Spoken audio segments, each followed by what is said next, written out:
Hello বন্ধু, নমস্কার। আশা করি তোমরা সবাই অনেক ভালো আছো। আমি অনেক ভালো আছি।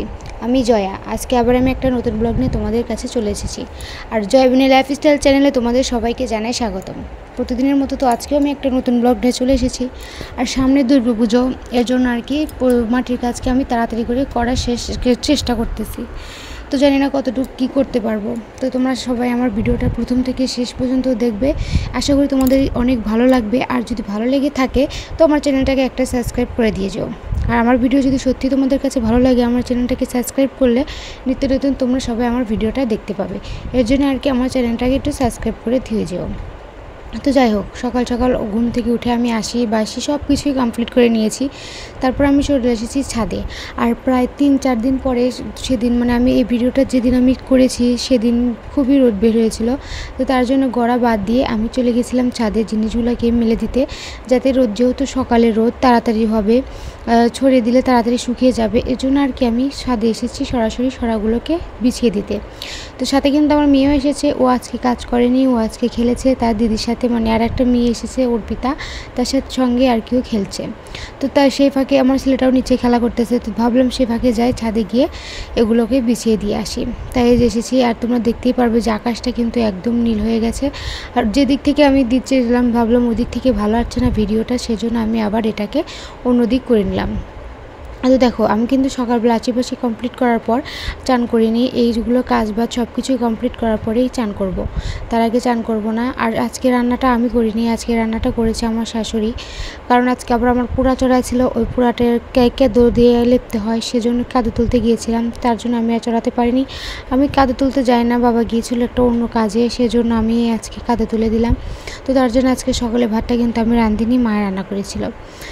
আর আজকে ভাত রান্না করেছিল ডিমের ঝোল, খেতে পারিনি। আর দেখো, শুধু যে আমি বিছিয়ে দিচ্ছি তা কিন্তু না, আমার পাশে কিন্তু আমার ভাসুরটাও দিয়েছে। আমার যা হাফ কেজি বানায় ডোগা, সেজন্য দেখো পুরো ছাদটা এত সুন্দর লাগতেছে যা বলার মতো না। যেদিন আমাদের বাড়িতে বলেছি, যেদিন রোদ ওঠে সেদিন কিন্তু ছাদটা একদম অন্যরকমভাবে সেজে ওঠে। আর দেখো, রোদ উঠেছে দেখে মাও কিন্তু বাইরে সরাগুলো গড়ে দিচ্ছে, যাতে সরাগুলো আর ঘরের ভিতর থেকে বাইরে বের করতে না হয়। আসলে দুটো দুটো করে বের করতে হয়, তো অনেক পরিশ্রম হয়ে যায়, সেই জন্য সে বের করে দিচ্ছে। আসলে এই ভিডিওটা না 2 দিন হলে আমি করেছি, মানে আজকে আর কালকে দুটো দিনের ভিডিও নিয়ে আমি আজকের ব্লগটা করেছি। আসলে আমি প্রত্যেকটা দিন এখন আর ভিডিও করতে পারছি না, আর আমার না একদমই ভিডিও করতেও ইচ্ছা করে না। কারণ আমার এই আইডিটার চ্যানেল হয়ে গেল, মানে এই চ্যানেলটার আর খুলেছি প্রায় 2 মাস হয়ে গেল, কিন্তু এখন আমার সেভাবে ভিউজ আসছে না। জানি না আমি সঠিকভাবে কন্টেন্ট করতে পারতেছি কি না, বুঝতেছি না।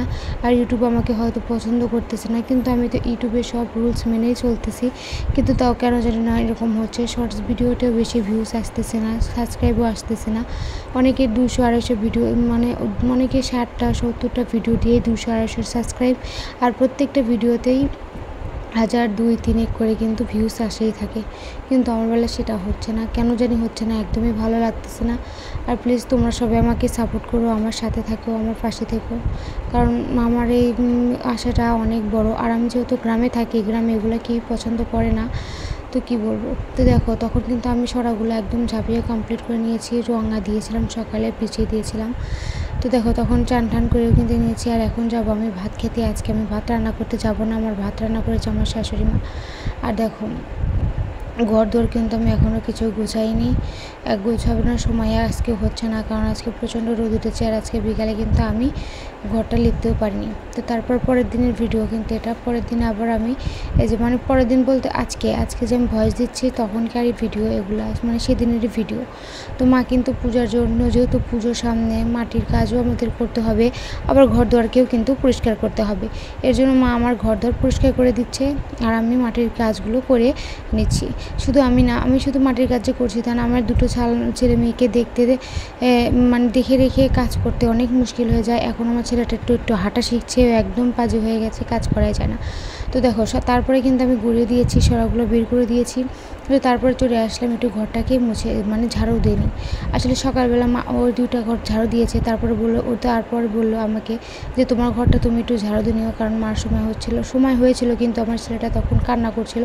তো তারপর উনি চান করে নিয়েছে, উনি আর এগুলো করবে না, তার জন্য উনি চান করে নিয়েছে। তো পরে আমাকে বললো যে আজকে যেহেতু শুক্রবার, আজকে ঘর ভালো দিন, আজকে তুমি ঘরটাকে ঝাড়ু দিয়ে নাও। তো আমি সেই মতো কাজটাও করে নিচ্ছি, যেহেতু গুরুজন বলেছেন। তো দেখো আমি তো একদম বেটে বলতে বেটে, আমার উচ্চতা মাত্র 4 ফিট কত ইঞ্চি হবে, 11 ইঞ্চি, এর বেশি আর না। তার জন্য আমি একটা কাড়ালের সঙ্গে, তোমরা হয়তো কাড়াল অনেকে চিনবে, আবার অনেকেই চিনবে না, কিন্তু আমাদের এই জায়গায় কাড়াল বলে।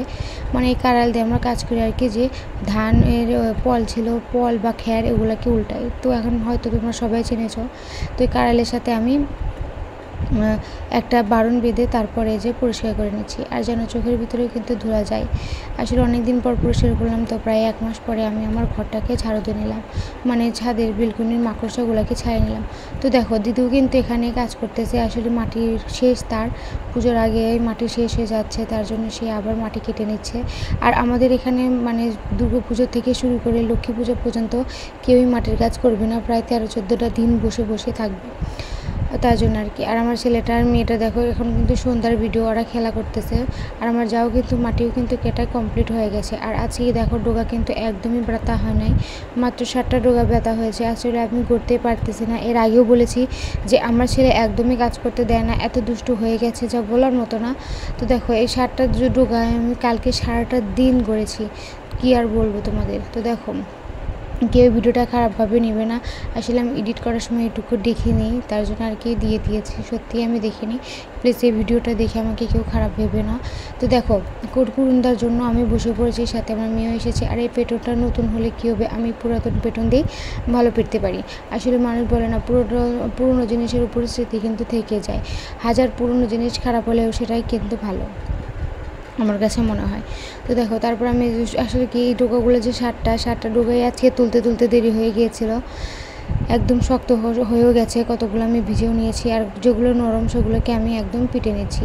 আর আজকেও যে গড়েছি, আজকে যা গড়েছি কালকে আবার বাটা হবে, কালকেও 7টাই বাটা হবে, এর বেশি আর বাটা হবে না। কারণ আজকে রাত্রে আর গড়িনি, যেগুলো পিটে না হয়েছে সেগুলোই পিটেছি।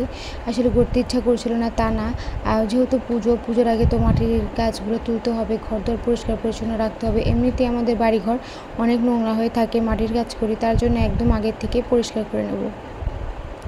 তো তার জন্য আর কি মাটিটা আর দিয়ে আজ ভুটি দিনে যে মাটি আছে আমাদের, কিন্তু ভুটি দিনে বললাম যে কাজ বাজ এখন তুলে নিচ্ছি, যেহেতু সামনে মা আছে। আর মাত্র কয়েকটা দিন, 2টো দিন মধ্যে আছে, আজকে শুক্রবার, শনিবার, 2 দিন আর একটা দিন, শনিবারের পরের দিনে তো ষষ্ঠী। তো দেখো এর আগে যে বললাম ডোকাগুলো শুকিয়ে গেছে, সেই ডোকাগুলোকে আর কি জল দিয়ে ভিজিয়ে নিচ্ছি।